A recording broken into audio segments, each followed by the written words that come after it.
Hello बच्चों, आप सभी का स्वागत है अपने एनएस कोचिंग सेंटर चैनल में। क्लास 8 का औपनिवेशिक काल चैप्टर जो हमने प्रारंभ किया था उसको आगे करते हैं शुरुआत। चलिए बेटा, बिना किसी देरी के करते हैं स्टार्ट।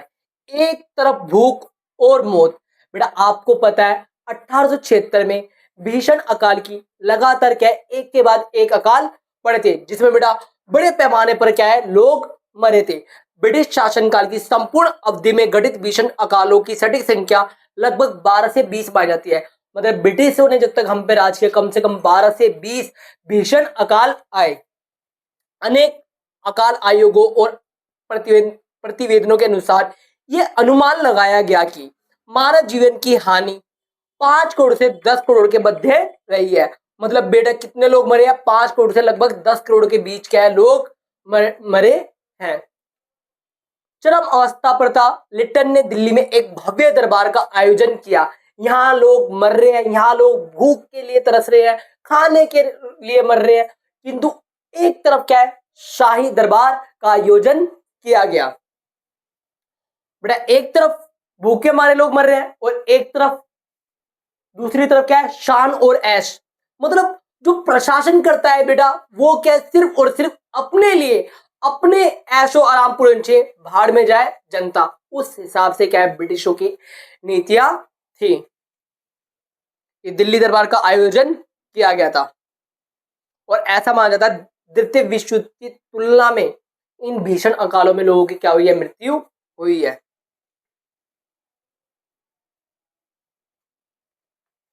भारत निर्धनता के पीछे धन की लूट।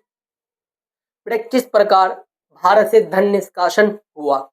एडम और डिग्बी जैसे विद्वानों से प्रेरणा लेते हुए एक प्रतिष्ठित राजनीतिक विचारक दादा भाई नौरोजी ने वर्ष 1901 में एक पुस्तक लिखी जिसका नाम क्या था? Poverty and un British rule in India.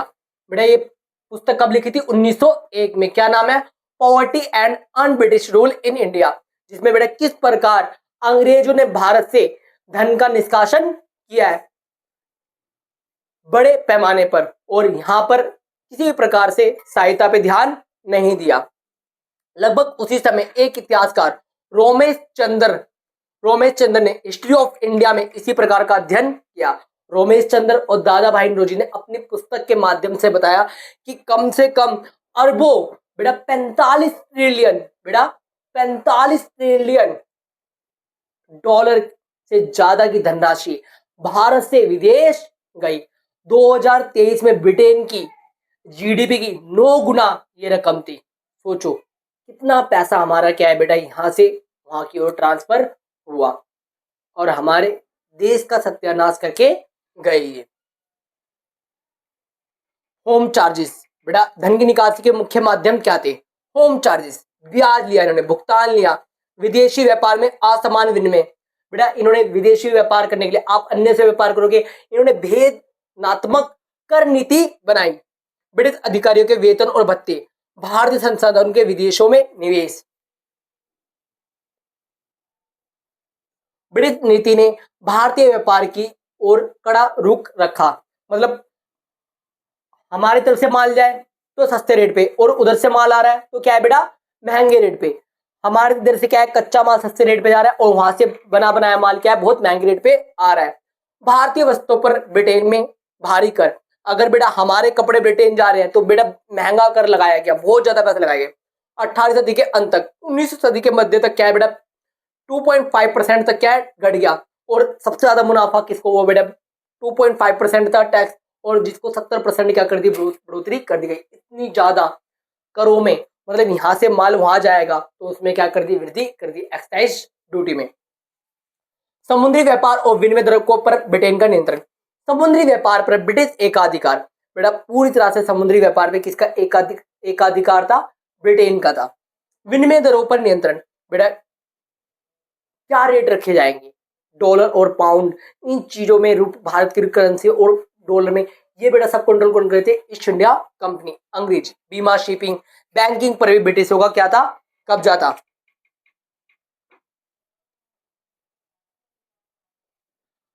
बेटा हमारे कपड़े की पहचान पूरे विश्व भर में थी। हमारे बुनकरों जैसी बारीकी पूरे विदेश में किसी मशीन के द्वारा भी इतनी बारीकी नहीं थी जो हमारे भारतीय बुनकरों के हाथ में थी, किंतु बहुत सुसज्जित तरीके से भारतीय बुनकरों के हाथ काट दिए गए भेदनात्मक कर नीति के द्वारा और अंग्रेजों की सोची समझी नीतियों के द्वारा भारतीय बुनकरों को क्या कर दिया गया, बेरोजगार कर दिया गया। और विलियम बेंटिक जो कि बेटा उन्होंने एक बात कही, सूती बुनकरों की अस्थियां भारत के मैदानों का विरंजन कर रही है। What is the meaning of विरंजन? बेटा विरंजन का मतलब है जैसे ही बेटा कोई मर जाता है तो उसकी हड्डियां बचती है और हड्डियों को बेटा आप घिस दो तो बेटा क्या बन जाएगा, व्हाइट पाउडर बन जाएगा। वैसे भारतीय मैदान इन बुनकरों की क्या है बेटा, हड्डियों के चूर्ण के समान हो चुका है, क्योंकि इस प्रकार से बेटा इन्होंने बुनकरों की हड्डियां तोड़ दी थी। किसी प्रकार से उनका जो पेशा था, सदियों से बाप दादाओं से उनके हाथ में अनुभव था, वो 1 मिनट में क्या इन्होंने खत्म कर दिया सोची समझी नीतियों के द्वारा। ब्रिटिश नीतियों और मशीन निर्मित वस्तुओं के कारण लाखों भारतीय बुनकर दरिद्रता और भुखमरी के शिकार हुए, जो कि समृद्ध थे। पूरे विश्व भर में क्या था, हमारे भारत के बुनकरों का डंका था। कभी समृद्ध कपड़ा उद्योग था पर अब बर्बाद हो गया, परिवार उजड़ गए और असंख्य लोग भूख से मर गए।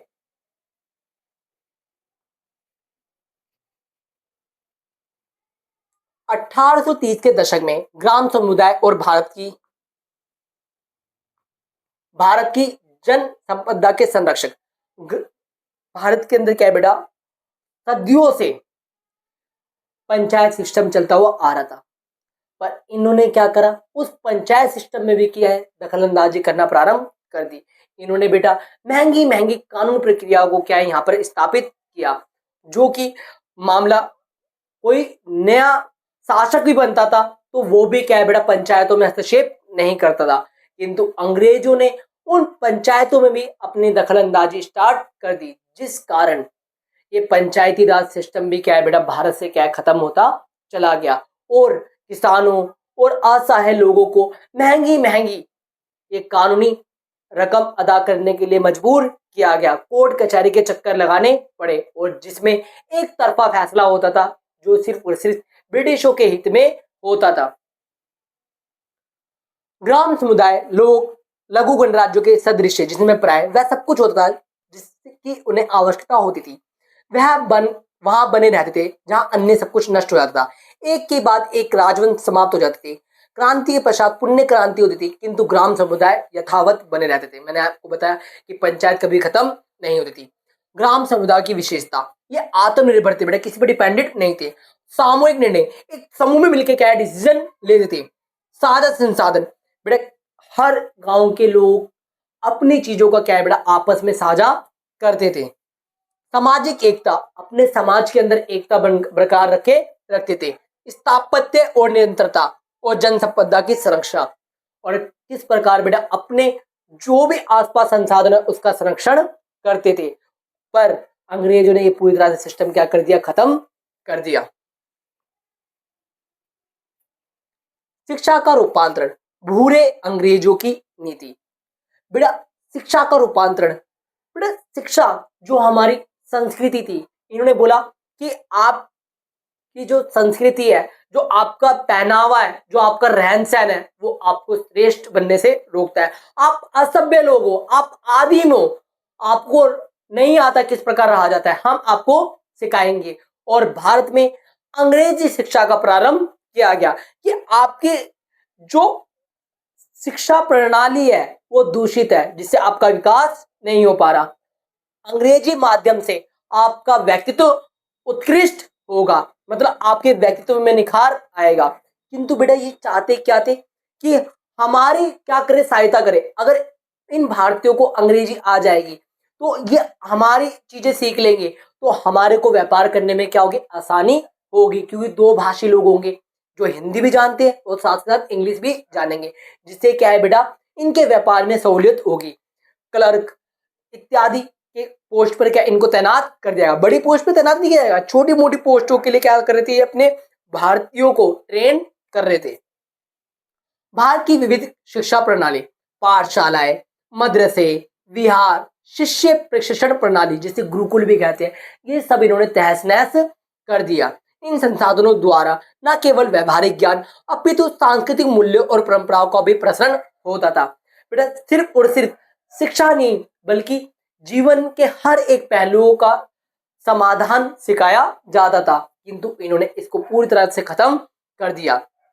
ब्रिटिश नीतियां और हस्तक्षेप, पारंपरिक भारतीय शिक्षा संसाधनों की उपेक्षा और अवमूल्यन, अंग्रेजी माध्यम पर बल दिया गया।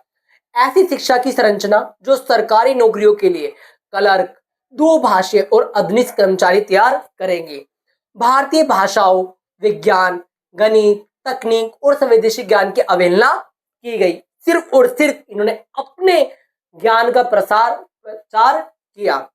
चरित्र और नैतिक शिक्षा के स्थान पर औपनिवेशिक मानसिकता विकास, इन्होंने अपने देश के अंदर जो विचार थे उन विचारों को हमारे पास परोसा।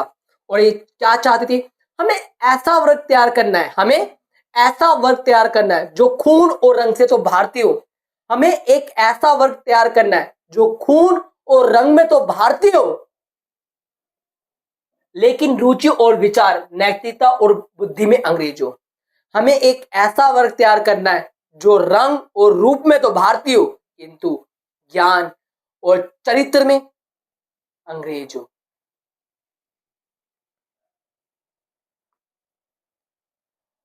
थॉमस बी मैकाले का मिंट ऑफ इंडिया एजुकेशन, ये बेटा 1835 में आया। मैकाले ने पेश किया अंग्रेजी अधिनियम, अंग्रेजी शिक्षा के अनुसार अब भारत के अंदर भारतीयों को शिक्षा दी जाएगी। इसलिए उनके अनुसार भारतीय और ब्रिटिश शिक्षा की आवश्यकता थी ताकि एक ऐसा वर्ग तैयार किया जा सके। और मैकाले ने कहा कि संपूर्ण भारत की जितनी भी पुस्तकें हैं वो ब्रिटेन की सिर्फ और सिर्फ एक शेल्फ के बराबर है। ये कथन मैकाले का था। बताओ कितना बड़ा हमारा उपहास उड़ाया गया। हमारे ग्रंथ, हमारे धर्म ग्रंथ और हमारे आयुर्वेद और हमारे गणित जो कि हमने विदेशों को प्रदान किया है, उन्होंने इसको क्या कर दी, अवहेलना कर दी। मैंने किसी भी प्राच्यवाद को ऐसा नहीं पाया जो स्वीकार ना करे कि एक अच्छे यूरोपीय पुस्तकालय की मात्र एक शेल्फ भारत और अरब के संपूर्ण साहित्य की तुलना में अधिक मूल्यवान है। ये कथन थे लॉर्ड मैकाले के हमारे भारतीय साहित्य के प्रति। भारतीयों के मन और सोच को ब्रिटिश ढांचे में ढालना, अंग्रेजी भाषा को शिक्षा माध्यम बनाना, भारतीयों को निम्न और मध्यम स्तर की नौकरियों के लिए प्रोत्साहित करना, देशज भाषा और ज्ञान परंपराओं और साहित्य की उपेक्षा करना। बेटा भारत सदा के लिए ब्रिटिश साम्राज्य का अंग बना रहेगा। भारत सदा के लिए ब्रिटिश साम्राज्य का अंग बना रहेगा जिस पर सूर्य कभी अस्त नहीं होगा। ये बात ब्रिटिश साम्राज्य की उत्प्रेरणा है जो कि बेटा उधर के उस समय के जो राजा थे उन्होंने ये बात बोली थी, जब तक सूरज चांद रहेगा भारत तेरे ऊपर ब्रिटिशों का राज रहेगा। ये मान लो बेटा एक तरह से। लॉर्ड कर्जन ने क्या बोला, भारत हमारे साम्राज्य का वह कीमती रत्न है, भारत हमारे साम्राज्य का वह कीमती रत्न है जिसकी चमक से ब्रिटिश साम्राज्य का वैभव और शक्ति बढ़ती है। बेटा एक तरह से हम अंग्रेजों की मणि थे और बेटा कोहिनूर हीरा भारत का, आज जो ब्रिटेन की क्वीन है उसके ताज में भारत का ही क्या है बेटा, डायमंड लगा हुआ है। हमारे विशाल साम्राज्य में भारत सबसे उज्जवल रत्न है, हमारे विशाल साम्राज्य में भारत सबसे उज्जवल रत्न है और हमारी शक्ति का सबसे बड़ा आधार है। ये बात बेटा किसने कही थी, महारानी विक्टोरिया ने कही थी। सन्यासी फकीर विद्रोह, बेटा इतना ज्यादा इन्होंने हमारे पे शोषण किया, इतना सारा संसाधन हमारे देश से बाहर जा रहा है और धन का निष्कासन हो रहा है। बेटा आप मानते हैं कि रेल ये लेके आए 1853 में, बॉम्बई से ठाणे तक चलाई गई थी।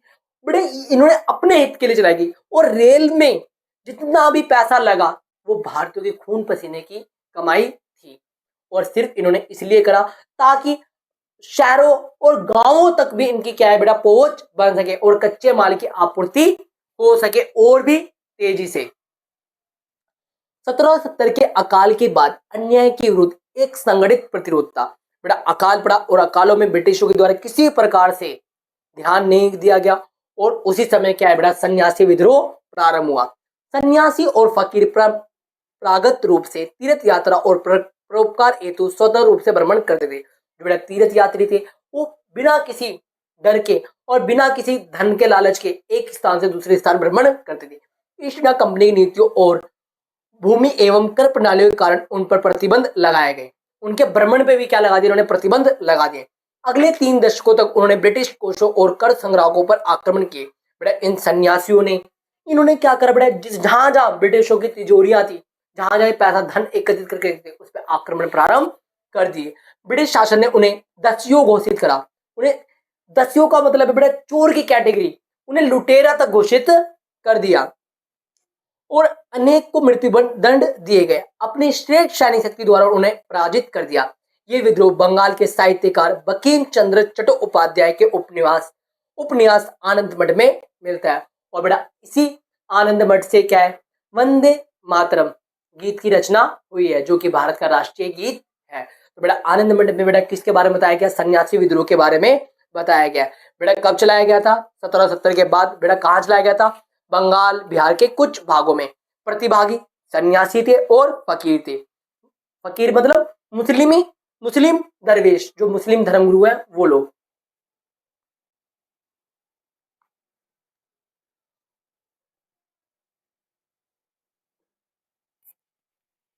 कोल विद्रोह, बेटा कोल, अब बेटा किसान भी क्या है बेटा अस्त्र शस्त्र उठाने पे मजबूर हो गए, क्योंकि इनकी कर नीति और इनकी भेदमात्मक नीतियों के द्वारा और कृषि पर बिल्कुल भी ध्यान ना देना अंग्रेजों के प्रति एक गलत व्यवहार उत्पन्न कर दिया और दिखा दिया कि अंग्रेज किस प्रकार से हमारे पर अत्याचार कर रहे हैं।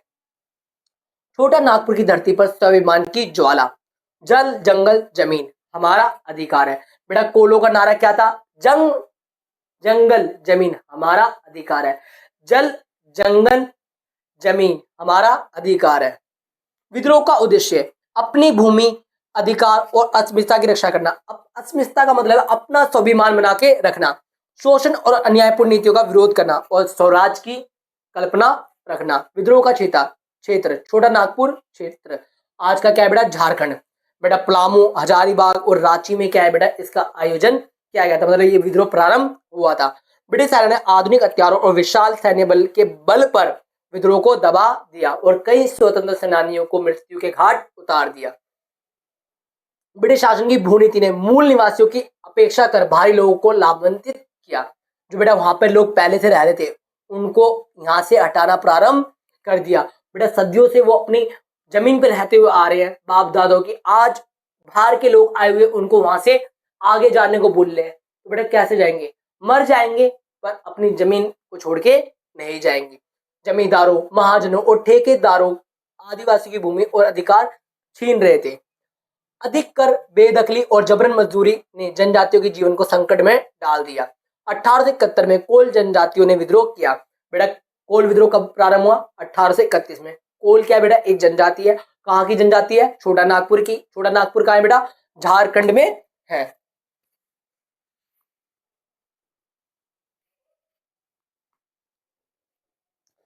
संताल विद्रोह,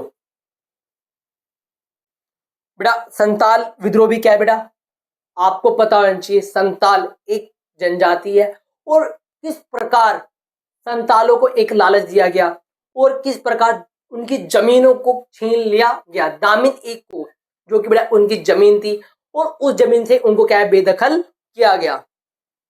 अत्याचार के विरुद्ध संतालों का महान संग्राम। बेटा संताल विद्रोह स्टार्ट करने वाले कौन थे बेटा, सिद्धू और कानू। कौन थे बेटा, सिद्धू और कानू। संतालों ने कई थानों, पोस्टों और साहूकारों की कोठियों पर कब्जा किया। ब्रिटिश सेना से कई मुठभेड़ों में संतालों ने सफलता प्राप्त की। बेटा इसीलिए इसे भारत का 1857 से पहले का प्रथम स्वतंत्रता संग्राम भी कहा जाता है। अपने शासन की घोषणा, सिद्धू और कानू ने संतालों को एकजुट कर अपने शासन की पोषणा की ओर संकल्प किया। उन्होंने बेटा अपने जाति के लोगों को एकजुट किया और कहा रक्त की अंतिम बूंद तक, रक्त की अंतिम बूंद तक क्या है हम अपने स्वराज के लिए और अपने संपत्ति के लिए और अपने संसाधनों को सुरक्षित रखने के लिए अंतिम रक्त की बूंद तक क्या है हम लड़ते रहेंगे। हमारा राज चलेगा, हमारा अपना राज आएगा, ये उनका नारा था। झारखंड और बिहार और पश्चिम उड़ीसा में क्या है ये आंदोलन चला था, संताल जनजाति ने चलाया था। साहूकार द्वारा अत्याधिक ऋण और ब्याज का शोषण। साहूकार लोग थे वो क्या है बेटा बहुत उच्च धनराशि क्या है बेटा ले रहे थे इन आदिवासियों से। जमींदारा बेदखली और भूमि पर अवैध कब्जा। जो जमींदार है इन आदिवासी लोगों की जमीनों पर क्या है बेदखल करके और उन पर कब्जा करते। ब्रिटिश शासन का साहूकारों और जमींदारों को खुला समर्थन। बेटा मारो संतालों को, हम आपके साथ है। पूरी तरह से ब्रिटिश अधिकारी क्या है बेटा जमींदारों और साहूकारों को क्या है बेटा अपने पालने के अंदर झुला रहे थे संताल लोगों को बर्बाद करने के लिए। संतालों की पारंपरिक और स्वशासन व्यवस्था का अपमान और विनाश। और किस प्रकार बेटा उनका सम्मान और ठेसना में बात आ गई तो बेटा अंग्रेजों के खिलाफ उन्होंने क्या बेटा संताल विद्रोह का प्रारंभ कर दिया।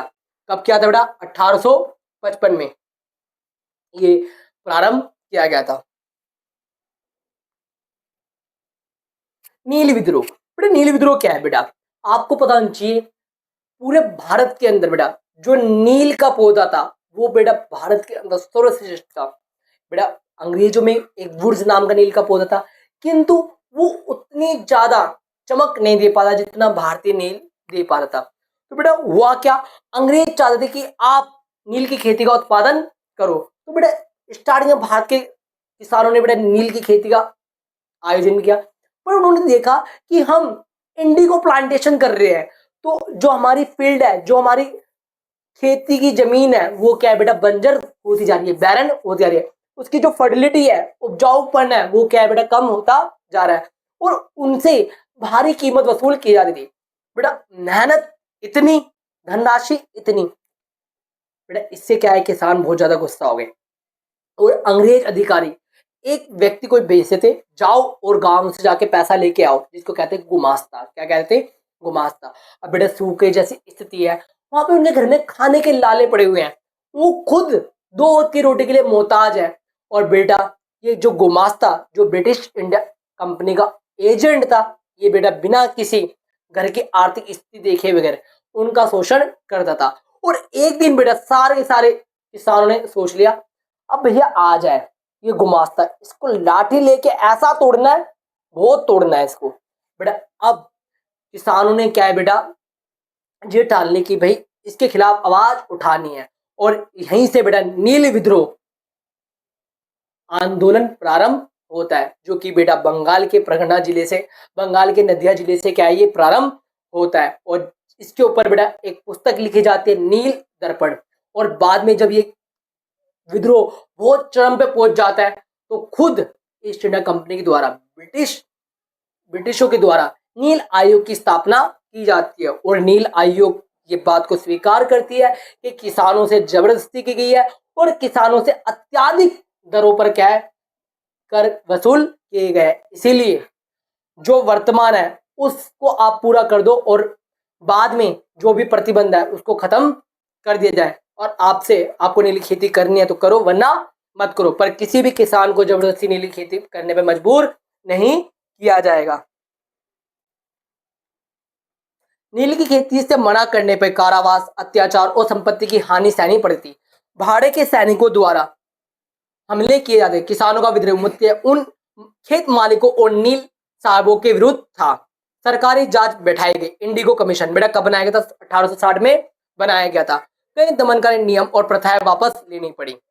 बेटा समर्थन की ताकत बेटा सारे बंगालियों ने एकजुट होकर जब ये विद्रोह का प्रारंभ किया तो बेटा झुकना पड़ा ब्रिटिशों को। और बेटा नेक्स्ट पार्ट में हम करेंगे 1857 की क्रांति जिसमें किस प्रकार तात्या तोपे और झांसी की रानी लक्ष्मीबाई नाना साहेब और किस प्रकार दिल्ली से मेरठ तक बंगाल तक मंगल पांडे की हर एक शहीदी के बारे में बात करेंगे। और वीडियो को बेटा लाइक करें और चैनल को सब्सक्राइब करना ना भूलें। NS coaching centre.